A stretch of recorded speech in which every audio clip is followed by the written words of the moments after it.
we're going to stop foreign funding. We have enough CDs in Ghana to pay for our cocoa. We're going to raise domestic bonds, buy our own cocoa. We don't need to collateralize the beans. I know the interesting part.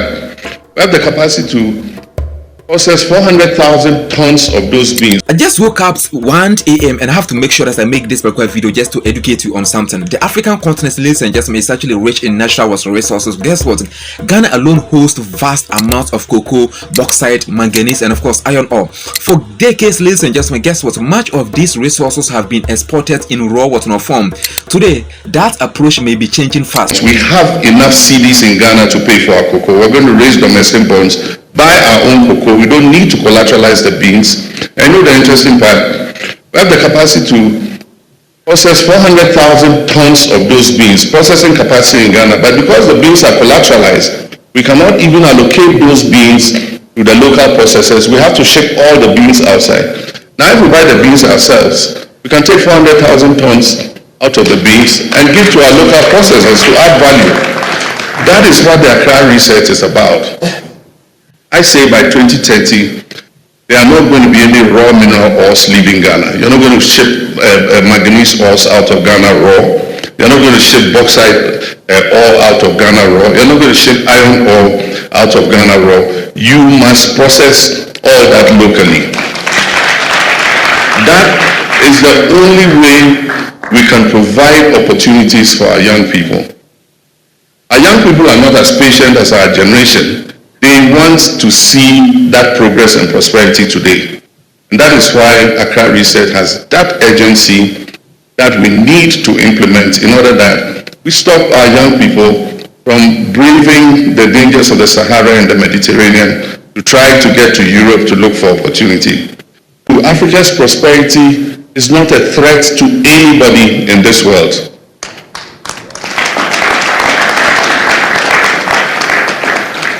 Africa's prosperity will consolidate world prosperity, and it will be a positive for this world, not a threat. And so we want to thank Barros Chapman for those kind words. El-Haj C spoke on behalf of our stakeholders, and we're happy that they are sacrificing their time and effort to join this great movement to create prosperity for Africa. Some of us, what the Accra Reset really means. Some imagine just another declaration. Others expect fiery speeches.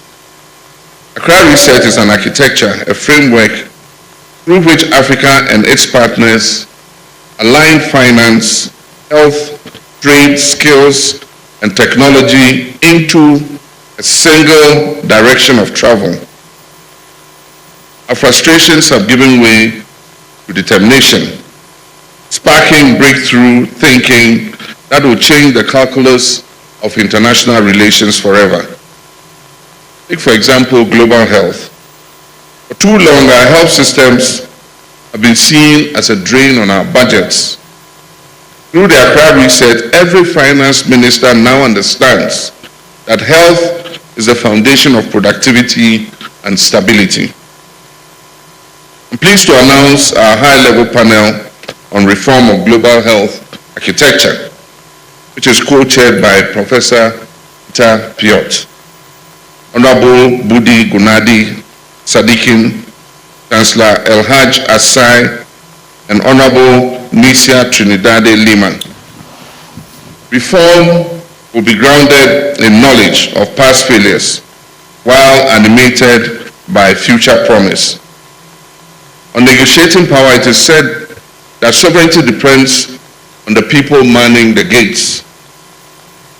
Technical work has begun on our Sovereign Negotiators Certification Program, cultivating a generation of deal makers who can navigate technology agreements, mineral contracts, and complex financing. In Ethiopia, during the Alliance of African Multilateral Financial Institutions event, President John Dramani Mahama, that is the president and the leader for the Republic of Ghana, delivered a keynote speech that caught attention across the continent.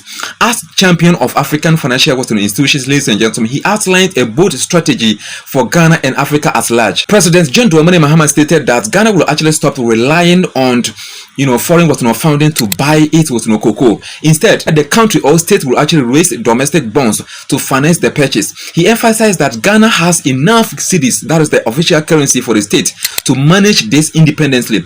No collateralization of cocoa beans will be required. In practical terms, Ghana now plans to fully control its cocoa resources, whilst also being capable of processing 400,000 tons of cocoa locally. This approach, ladies and gentlemen, is not limited to cocoa alone.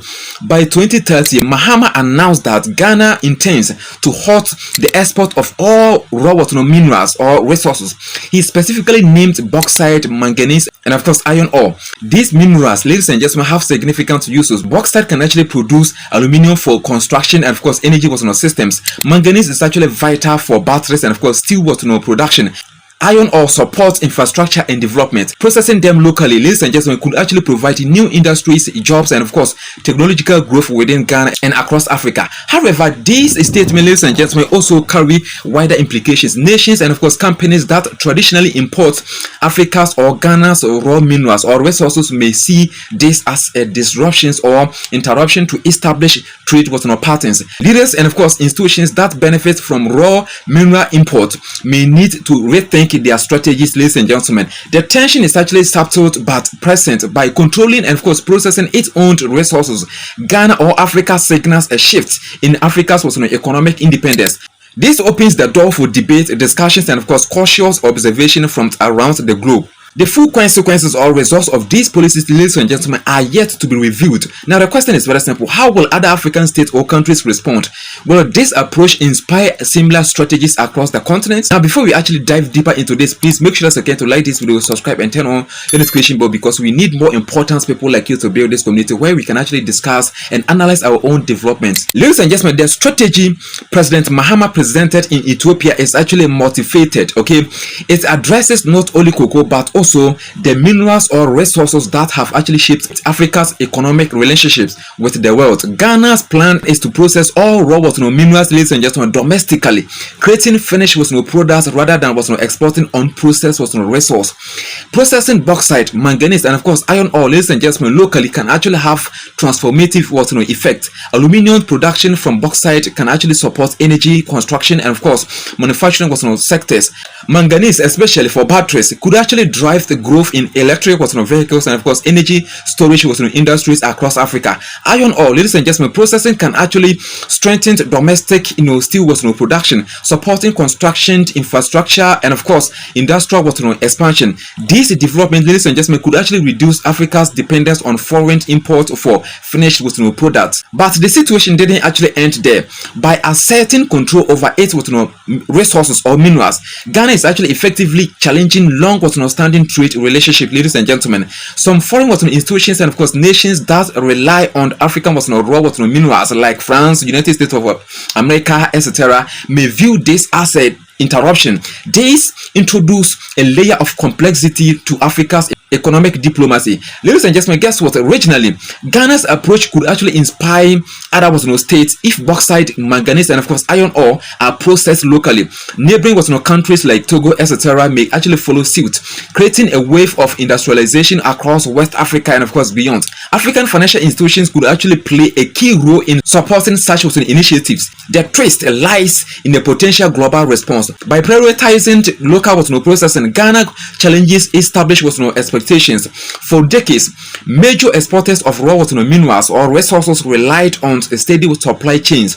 Citizens see this as a move towards economic independence, industrial growth, and of course job creation. Local businesses could actually benefit from the new processing industries. Communities around cocoa farms, ladies and gentlemen, and mineral sites may actually gain from the expanded value chain. This shift or change also underscores leadership responsibility. Mahama's vision focuses on long-term development rather than short-term gains. It highlights a careful balance, ladies and gentlemen, preserving African resources, Ghana resources, supporting local economies, and of course managing international relations. Looking ahead, precious audience, Ghana's approach could actually reshape Africa's industrial landscape or environment environment. By processing cocoa, bauxite, manganese, and of course iron ore domestically, the nation may actually create new jobs, strengthen infrastructure, and of course inspire technological growth. Other African nations or countries may actually follow Ghana's example. Regional collaboration could actually lead to more self-sufficient industries and of course financial independence. African financial institutions could actually play a largest role, founding development and of course supporting innovation. The story matters beyond trade and economics. It demonstrates or shows responsible leadership, a focus on stability, and a long-term vision for growth. Africa's prosperity can actually be a positive force globally, contributing to international development rather than dependency. Ghana's choice today could actually influence Africa for decades.